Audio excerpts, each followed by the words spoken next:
एक तरफ 54 साल लंबी और पुरानी सरकार, और इन 54 सालों में 2 डिक्टेटर, 2 तानाशाह, एक बाप और एक बेटा।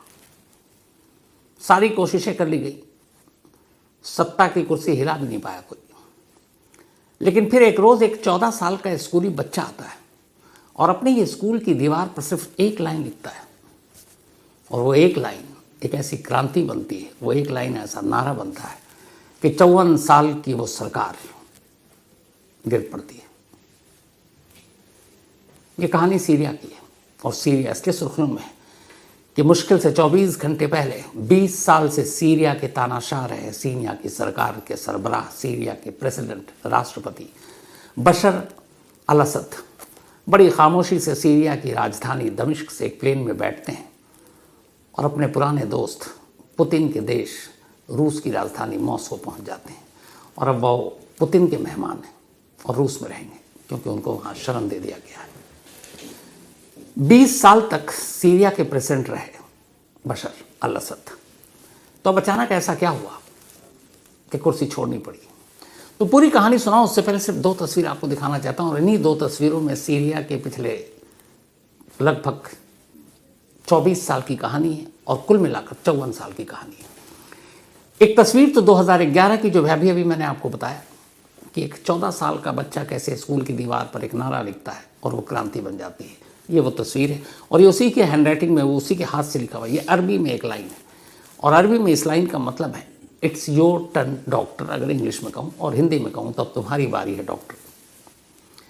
बशर अल असद आई स्पेशलिस्ट थे, आँखों की पढ़ाई की थी डॉक्टर की लंदन से, तो इसलिए उनके करीबी, उनके जानने वाले उन्हें डॉक्टर भी बुलाते थे। और ये उसी बशर अल असद की विदाई के लिए 14 साल के एक बच्चे ने स्कूल की दीवार पर यह नारा लिखा था।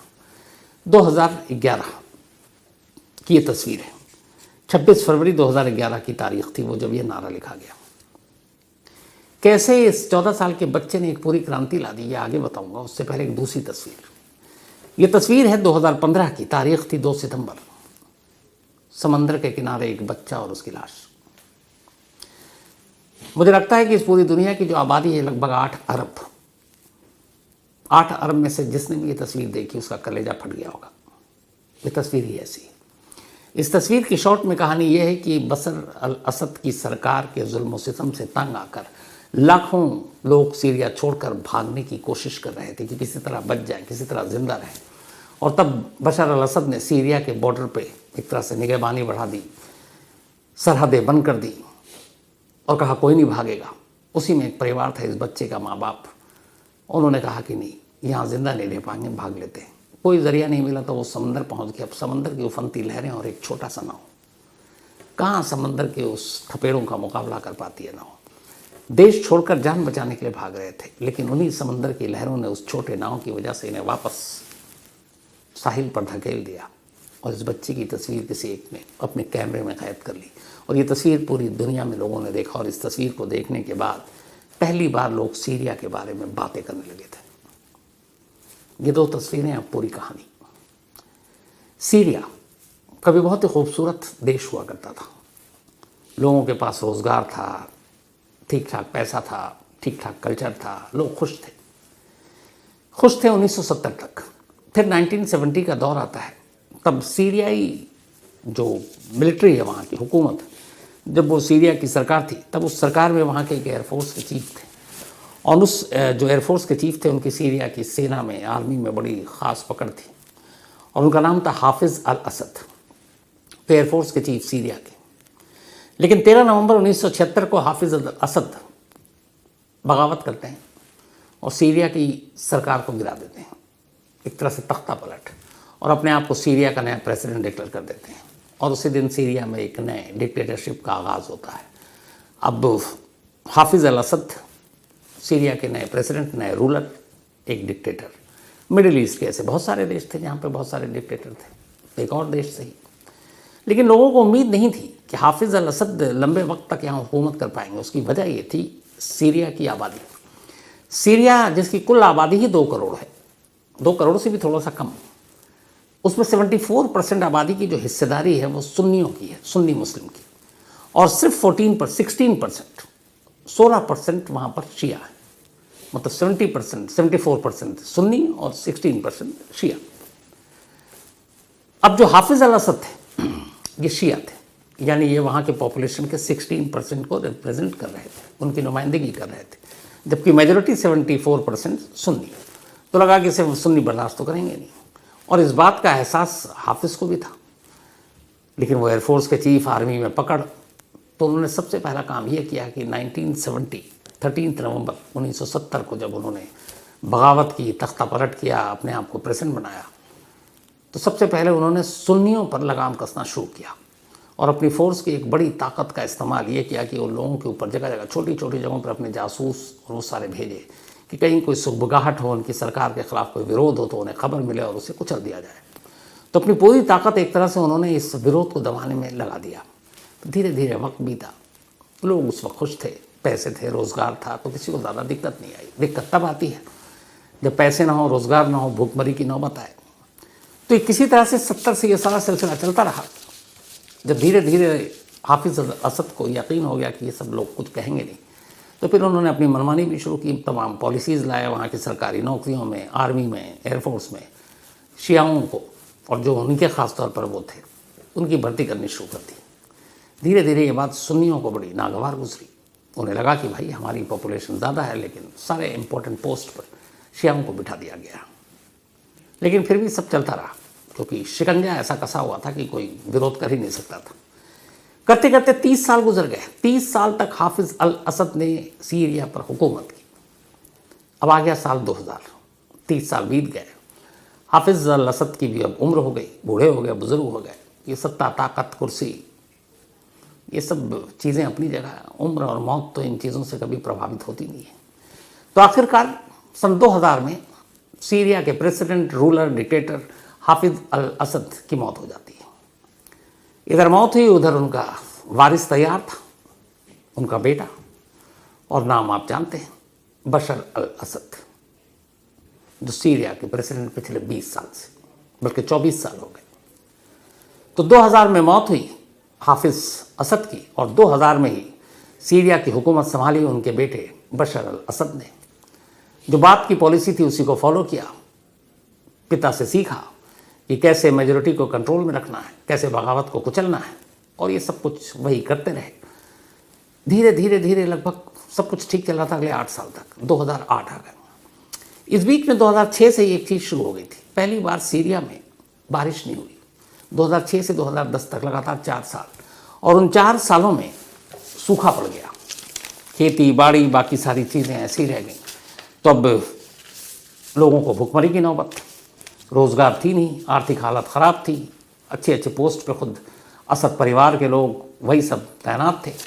तब लोगों के अंदर एक गुस्सा आना शुरू हुआ। उन्हें लगा कि अगर हमारे यहाँ भी एक अच्छी सरकार होती जो जनता की सुध लेती, तो शायद इस बुरे वक्त में जब सूखा पड़ा हुआ है, बारिश हुई नहीं है, तो क्या पता हमारी ज़िंदगी बेहतर होती।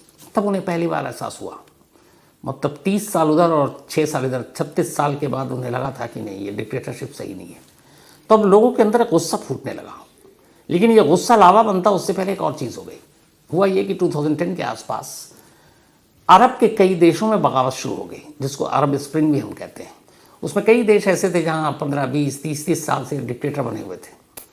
ट्यूनीशिया, लीबिया, इजिप्ट, ये सारे ऐसे कुछ देश हैं जिनके यहाँ डिक्टेटर थे। तो वहाँ पे ये हो गया कि भैया तानाशाही नहीं चलेगी, डेमोक्रेसी लाओ। आपने वो सारी तस्वीरें सारे अखबार में वो खबरें देखी होंगी। तो ये सारी चीज़ें चल रही थी।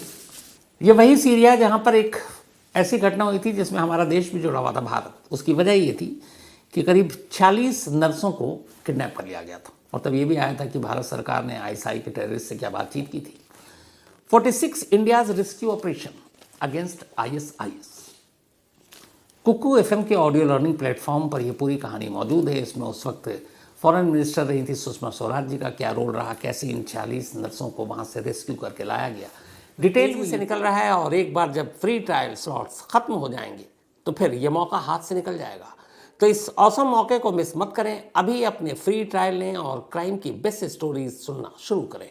After 14 days the subscription plan will be activated. तो ये भी सारी चीज़ें चल रही थी। तो उसी दौरान में अब वहाँ पे लोग सड़कों पे उतर आए। कर्नल गद्दाफी मारे गए जनता के हाथों। जो इजिप्ट के, उनको जान बचाकर भागना पड़ा, हुस्नी मुबारक। ट्यूनीशिया में बिन अली करके एक डिक्टेटर जो 30 साल से था, उसको देश छोड़कर भागना पड़ा। तो ट्यूनीशिया हो, इजिप्ट हो या फिर लीबिया हो, इन सब जगहों पर तख्ता पलट शुरू हो गया और लोग तानाशाहों के खिलाफ मैदान में, सड़कों पर थे। जब ये हो रहा था तब पहली बार बशर अल असद को ये डर लगा कि हमारे आस पड़ोस के देशों में, अरब देशों में तो लोग तानाशाही के खिलाफ हैं, कल को सीरिया में भी कर सकते हैं। वक्त रहते अब असद ने अपने ख़ास लोगों को बुलाया और कहा कि भैया पूरे सीरिया में तो सिक्योरिटी टाइट करो, मुखबिरों के जाल को और बिछाओ, कोई भी अगर हमारी सरकार के खिलाफ विरोध करे उसे कुचल दो। हालांकि अब तक शांतिपूर्ण ढंग से ही सब कुछ चल रहा था, लोगों में गुस्सा था लेकिन हिंसा नहीं थी। लेकिन अब ये बात कह दी। 2010 का साल गुजर गया। 2010 का साल गुजरा, अब भी बशर अल असद की सरकार को कोई ख़तरा नहीं, 10 साल हो चुके थे। लेकिन फिर तभी एक तारीख आती है और ये तारीख थी 26 फरवरी 2011। नॉर्थ ईस्ट सीरिया का एक इलाका है, वहाँ पे एक छोटा सा शहर है जिसका नाम है दारा। इसी दारा में एक स्कूल, और इसी स्कूल में एक बच्चा जिसका नाम है मुआविया सियासने। 14 साल का मुआविया सियासने स्कूल में पढ़ रहा था। हर एक पेरेंट्स की तरह मुआविया के भी माँ बाप इस बात से डरते थे कि कोई बशर अल असद सरकार के खिलाफ ना बोले, क्योंकि उनके जासूस घूम रहे हैं। लेकिन 14 साल का ये बच्चा उस वक्त थोड़ी सी सोशल मीडिया और इन सब चीज़ों ने तो दस्तक देनी शुरू ही कर दी थी, न्यूज़ भी आता ही था। तो ये खबर आ रही थी कि सीरिया के आसपास के देशों में तानाशाहों का क्या हाल हो रहा है। ट्यूनीशिया, इजिप्ट, लीबिया, इन सब जगहों पे खबर आ रही थी। तो लोग वाकिफ थे और इसी से बशर भी डरे हुए थे। 26 फरवरी 2011 को दारा शहर के अपने स्कूल से जैसे ही बाहर निकलता है मुआविया सियासे, उसके साथ उसके 12-14 दोस्त और थे। वो पता नहीं उसके मन में क्या सोचता है, वो एक चौक लेता है या जो भी, और स्कूल की दीवार पर सिर्फ एक लाइन लिखता और चला जाता। अरबी में ये लाइन थी जिसका मतलब शुरू में आपको बताया, वो लाइन ये थी, उसका मतलब ये था इंग्लिश में कि इट्स योर टर्न डॉक्टर, यानी कि अब तुम्हारी बारी है डॉक्टर। और ये लिखकर लाइन चला गया। थोड़ी देर के बाद उस बच्चे के बाप यानी मुआविया के बाप के पास कुछ लोग पहुंचे और उन्होंने देख लिया तो उसे लिखते हुए उन्होंने कहा तुम्हारे बेटे ने ये क्या कर दिया है, तो अगर बशर के लोगों को पता चल गया तो तुम्हारे पूरे फैमिली को मार देंगे। क्योंकि उस लाइन में बगावत थी। बगावत इसलिए थी कि बशर अल असद चूँकि इंग्लैंड में जाकर आई स्पेशलिस्ट की डॉक्टरी की थी, तो सबको पता था वहाँ निक नेम डॉक्टर है बशर का। अब इस लाइन में ये क्या, इट्स योर टर्न, अगली बारी तुम्हारी है डॉक्टर। तो अब लोगों ने वही जोड़ा अरब स्प्रिंग के उस मूवमेंट से, जिसमें सारे तानाशाहों को एक एक करके निकाला गया या मारा गया या वो भाग गए। अब ये लाइन सीधे बशर के खिलाफ। लोगों ने देखा, लोगों के अंदर हिम्मत आई कि यार छोटा सा बच्चा ये नारा लिख रहा है। लेकिन तभी जो धारा का, बल्कि ये जो दारा शहर है उसके जो सिक्योरिटी चीफ था, उस तक ये बात पहुँच गई कि स्कूल पे बशर के खिलाफ ये है, और हर एक सिक्योरिटी चीफ को ऑर्डर था कि बगावत को कुचलना है। जब उसने जाकर लाइन पढ़ी तो फिर उसने पता किया, लेकिन ये कोई बताने को तैयार नहीं कि लाइन किसने लिखी। लेकिन उसे कहीं से अंदाज़ा था कि ये 10-15 लोगों का एक ग्रुप, उन्हीं में से किसी ने लिखा, पर किसने ये मालूम नहीं। अगले दिन 26 फरवरी की बात है 2011, 27 फरवरी को वहाँ का सिक्योरिटी चीफ अपने फोर्सेस को लेकर पहुँचता है स्कूल में और उस स्कूल से 15 बच्चों को उठा लेता है। उनमें से एक मुआविया भी था जिसने असल में लिखा था।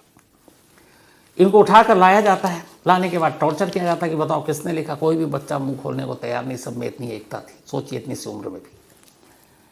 उधर शाम होते होते सारे बच्चों के घर तक खबर पड़ी। सारे बच्चे फैमिली पहुंच गए कि भैया हमारे बच्चों को छोड़ दो, मासूम है, छोटे हैं। फोर्स छोड़ने को तैयार नहीं, सबको धमका कर भगा दिया। इसके बाद अब उनके ऊपर जुल्म सितम का दौर शुरू हो गया। मुआविया समेत तमाम बच्चों के उंगलियों के, पैरों के नाखून निकाले गए। उन्हें भिगो भिगो कर उनको करंट दिया गया, उल्टा लटकाया गया, डंडों से, लातों से, घूंसों से पीटा गया। अब इधर दिन बीतता जा रहा पर वो बच्चे वापस नहीं छोड़े जा रहे। उधर सिक्योरिटी चीफ को भी कि ये काम करके वो बशर अल असद की शाबाशी ले रहा है। फिर माँ बाप वहाँ पर बैठकर शांतिपूर्ण तरीके से धरना प्रदर्शन करने लगे। सिक्योरिटी स्टाफ ने एक दिन भीड़ के सामने उन्हें कहा कि अब तुम लोग अपने इन बच्चों को भूल जाओ और जाओ दूसरे बच्चे पैदा करो। साथ में ये भी कहा कि अगर तुम में से दूसरा बच्चा पैदा नहीं होता तो अपनी अपनी औरतों को हमारे पास, हमारी फोर्सेस के पास भेज दो। ये बात वहाँ बहुत सारे लोगों ने सुनी जो आम लोग थे। ये सुनते ही उनके अंदर का गुस्सा भड़क पड़ा। इसका धीरे धीरे ये बात दारा शहर से बाहर सीरिया के अलग अलग शहरों में पहुँचने लगा।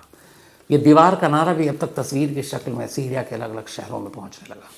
अब लोगों का गुस्सा जो अब तक दबा हुआ था वो बाहर आने लगा, और ख़ास तौर पर इसलिए ये सारे सीरिया के लोग एक हुए कि वो बच्चे सब 12, 13, 14 साल की उम्र के थे कि उनके साथ कैसे ये जुल्म हो सकता है। अब दारा का धरना प्रदर्शन आंदोलन पूरे सीरिया का हिस्सा बन गया। जगह जगह लोग शांतिपूर्ण तरीके से लेकिन असद सरकार के खिलाफ और इन बच्चों की रिहाई की मांग को लेकर करने लगे। धीरे धीरे आलम ये हुआ कि जब ये बात पता चली लोगों को कि और बच्चे पैदा करो, औरतों को भेज दो, इज्जतदार जो वहाँ की जनता, उन्हें लगा यह सीधे उनके लिए गाली है, और भी गुस्सा।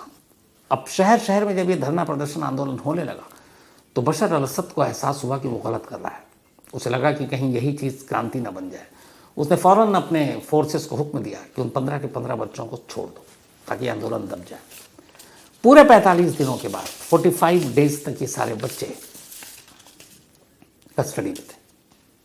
अप्रैल 2011 में इन 45 बच्चों को रिहा किया गया।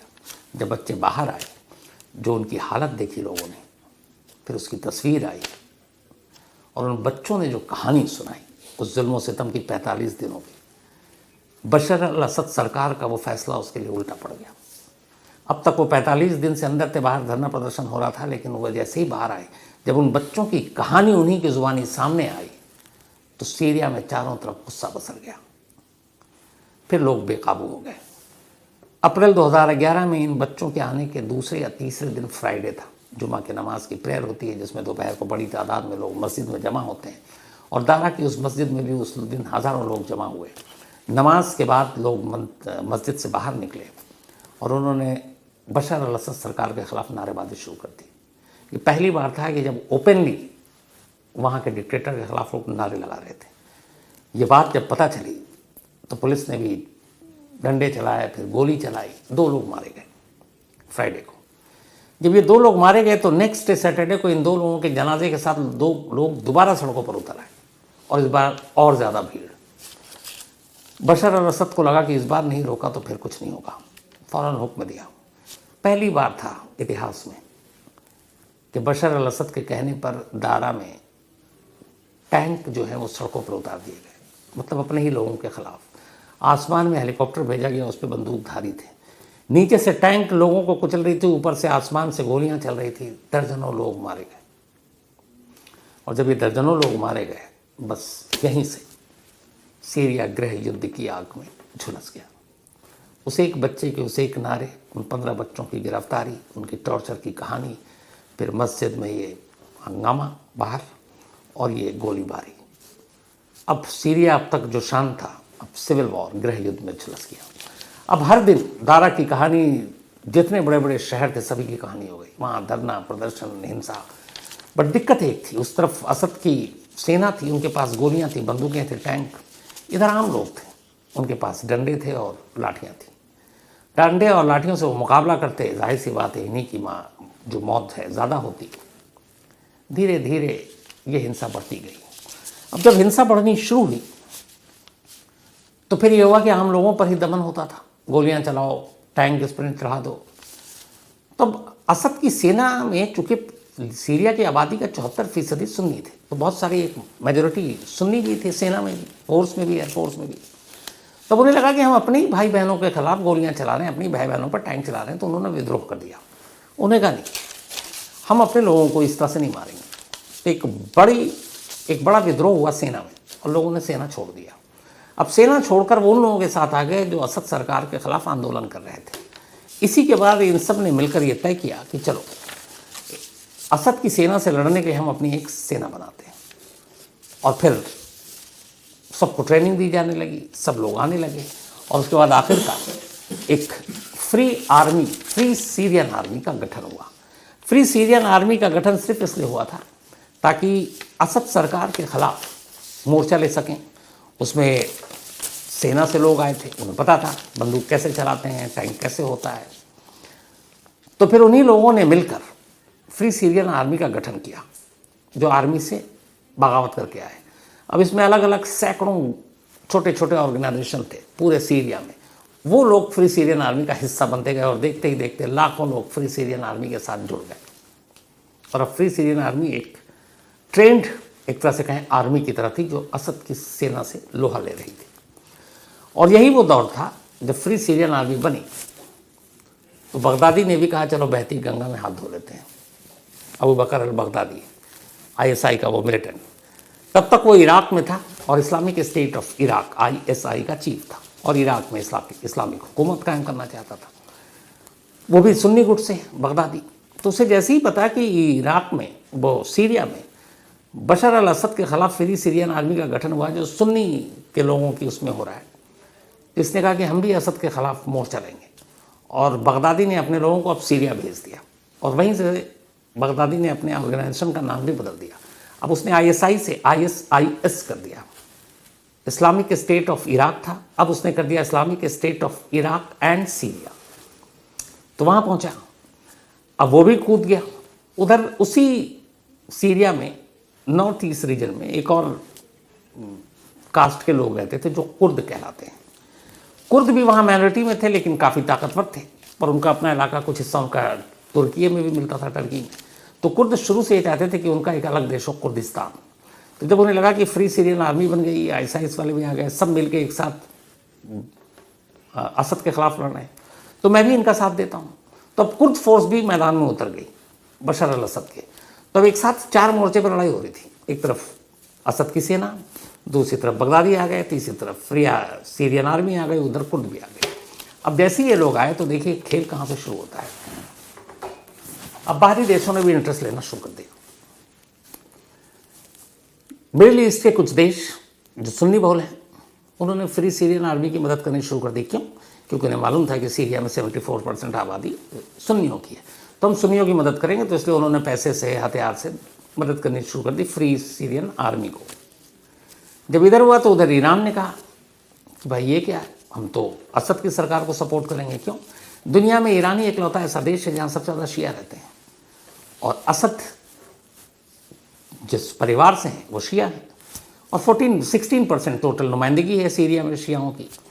तो ईरान का ये इंटरेस्ट था कि हम इसी बहाने शिया की मदद करें ताकि असद की सरकार बनी रहे। तो अब ईरान कूद गया, लेकिन वो असद के सपोर्ट में। कुछ और भी देश मिडिल ईस्ट के इसी तरीके से घुसते आ गए। उधर रूस को चाहिए था एक दोस्त जो उस रीजन में उसके किसी काम आ सके फ्यूचर में। तो उसे लगा कि असद सही है, पुतिन साहब को लगा, तो उन्होंने बशर असद से दोस्ती कर ली। अब ये हुआ कि तुम चिंता न करो, हम तुम्हारे सपोर्ट में हैं। तो अब आपको तो पता है जहाँ रूस एंट्री मारता है वहाँ अमेरिका ज़रूर आएगा, तो दोनों में लगती है। तो अमेरिका ने देखा कि रूस जो है पुतिन, ये तो असद के सपोर्ट में उतर गया, तो उसने उसके पास सीधा ऑप्शन है। अगर रूस आता और असद के अगेंस्ट आता तो अमेरिका असद का सपोर्ट करता, लेकिन यहाँ रूस आया सपोर्ट में, तो अमेरिका के पास एक ही चॉइस था, अगेंस्ट में जाना। उसने कहा हम फ्री सीरियन आर्मी को मदद करेंगे। और यही वो दौर था जब अमेरिका ने जाने अनजाने उस बगदादी की मदद की, जिस बगदादी को बाद में अपना नंबर 1 दुश्मन मानता था और जिसे बाद में अमेरिका को मारना पड़ा। लेकिन यही वो दौर था जब फ्री सीरियन आर्मी की मदद करने के चक्कर में अमेरिका ने फ्री सीरियन आर्मी के साथ साथ बगदादी के आतंकवादियों को भी ट्रेनिंग दे दी, हथियार भी दे दी कि लड़ो असद से। और बाद में वही हथियार, वही ट्रेनिंग पाए वो लोग अमेरिका के लिए सरदर्द बन गए थे। तो उधर वो भी आ गया। अब ये सब कुछ चलता रहा, लेकिन असद की सरकार फिर भी जमी रही क्योंकि रूस, पुतिन सुपर पावर पीछे। तो अब सवाल ये कि अचानक अभी कल क्यों भागना पड़ा असद को सीरिया छोड़कर, जबकि ईरान जैसा दोस्त है, रूस जैसा दोस्त साथ में है और अमेरिका का उतना अब इंटरेस्ट नहीं है। बगदादी ख़त्म हो गया, उसमें तो अमेरिका ने सीरिया वीरिया को छोड़ ही दिया। 1-2 बार जब केमिकल वेपन का इस्तेमाल किया था सीरिया ने, तब अमेरिका ने ज़रूर दखल दिया था, आगे कुछ सीरिया के बेस पर अटैक भी किया था, हवाई हमला। लेकिन बगदादी के खात्मे के बाद अमेरिका का सीरिया से कोई इंटरेस्ट रहा नहीं और रूस का भी इधर कम हो गया था, अब उसकी वजह है। और लेकिन एंड टाइम पे ये क्यों हुआ कि बशर अल असद का 24 साल पुराना तख्ता पलट दिया गया। तो कहानी ये हुई कि इधर पिछले 6-8 महीने से, बल्कि 1 साल से तो रूस का 2-3 चीज़ें नहीं हो गई दुनिया में। पहली, रूस और यूक्रेन के बीच में जंग छिड़ गई जिसको लगभग 2 साल से ज़्यादा हो गए। रूस का पूरा फोकस हो गया अब यूक्रेन पर, उसके लिए जंग इज्जत की बात हो गई कि जीतना ही है। जिस जंग को लोग कह रहे थे 3 दिन में रूस जीत सकता, आज इतने लंबे तक खींच दिया यूक्रेन ने, तो उधर उलझा हुआ है। इधर हिजबुल्ला के चक्कर में ईरान फंस गया लेबनान के साथ, जो आप देख ही रहे लगातार पेजर बम और ये वो, फिर उन सबका मारा जाना। तो अब ईरान और इजराइल में इधर ठनी हुई है, दोनों एक दूसरे पे कभी भी दहाड़ रहे हैं, हमला भी कर रहे हैं। तो अभी ईरान का सारा अभी इस वक्त फोकस है इजराइल, रूस का सारा फोकस है इस वक्त यूक्रेन।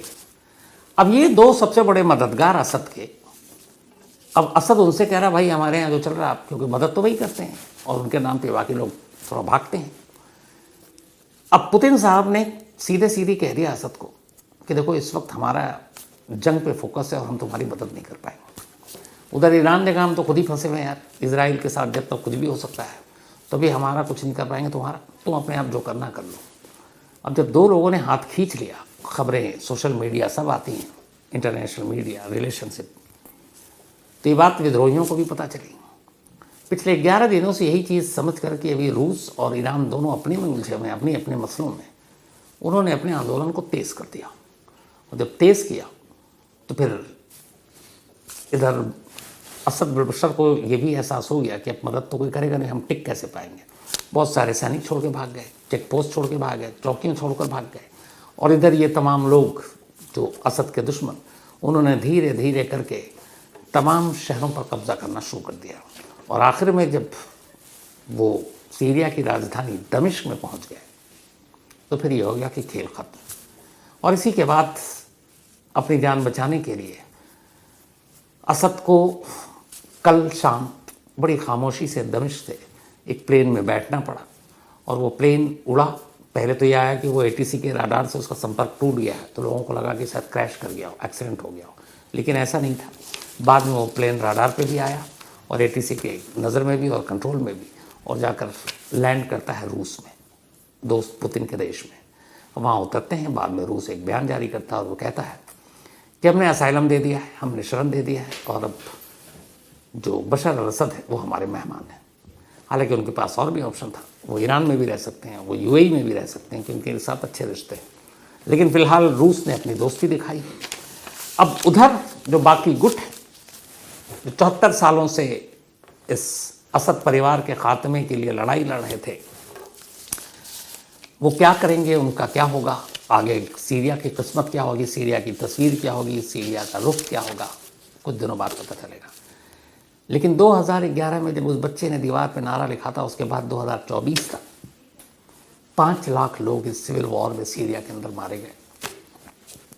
करीब 3 लाख से ज़्यादा लोगों को सीरिया छोड़ना पड़ा, दर बदर हुए, लाखों लोग घायल हुए, हज़ारों अपंग हुए, शहर के शहर खंडर बन गए, कंकाल बन गए। और ये वो देश बन गया जिसको अगर आप खंडरों का देश कहें तो कोई गलत नहीं होगा। पता नहीं ये कैसा लालच और कैसी जंग और कैसी ताकत की लड़ाई होती है, जिसमें जिसके ऊपर हुकूमत करनी है उसी को मार दिया जाता है। जिस शहर पर या जिस देश पर हुकूमत करनी होती है उसे ही खंडर बना दिया जाता है। कैसी लालच होती है, सोचिए, और कैसी ताकत और सत्ता का नशा होता है। उम्मीद यही है कि सीरिया में जो कुछ हुआ है इसके बाद वहाँ एक अच्छी सरकार आए, डेमोक्रेसी आए, लोगों की हक की बातों को मानी जाए, लोग खुश हों, रोज़गार हो, खुशहाल हो और वायलेंस से कम निजात पाएँ। तो इसमें बाकी जो भी अपडेट होगा आप लोग ज़रूर पहुँचाएँगे। फ़िलहाल कहानी में इतना ही, लेकिन